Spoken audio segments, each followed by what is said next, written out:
হারতে পারি আমরা আমরা হারতে পারি, কিন্তু কাউকে ভয় পাই না।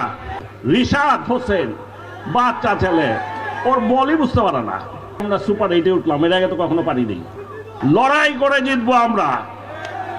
ফুটবলে বলে আমরা পিছিয়ে আছি। ফুটবল না শুধু, আমি আপনাদেরকে বলছি ইনশাল্লাহ আগামী 4 বছরের মধ্যে খালি ফুটবল না, অন্যান্য খেলাধুলা সহ আমরা আন্তর্জাতিক পর্যায়ে সবাই সাথে লড়াই করব। কাউকে ভয় পাই না, আমাদের নতুন প্রজন্ম কাউকে ভয় পায় না। এই যে প্রথমবারের মতো বাচ্চা বাচ্চা ছেলেগুলা খেলতে গেছে, ক্রিকেট খেলতেছে। এই যে আমরা সুপার 8-এ উঠলাম, এর আগে তো কখনো পারিনি।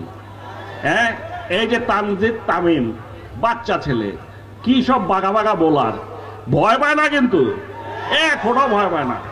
তানজিদ সাকিব বল করতেছে, এটাও একটা বাচ্চা ছেলে, জীবনের প্রথম খেলতেছে। এইসব দলের প্লেয়ারদের দেখেই নাই, নামই শুনছে খালি।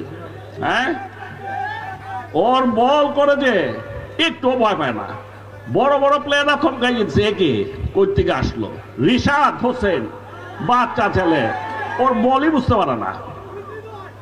হারতে পারি আমরা হারতে পারি, কিন্তু কাউকে ভয় পাই না।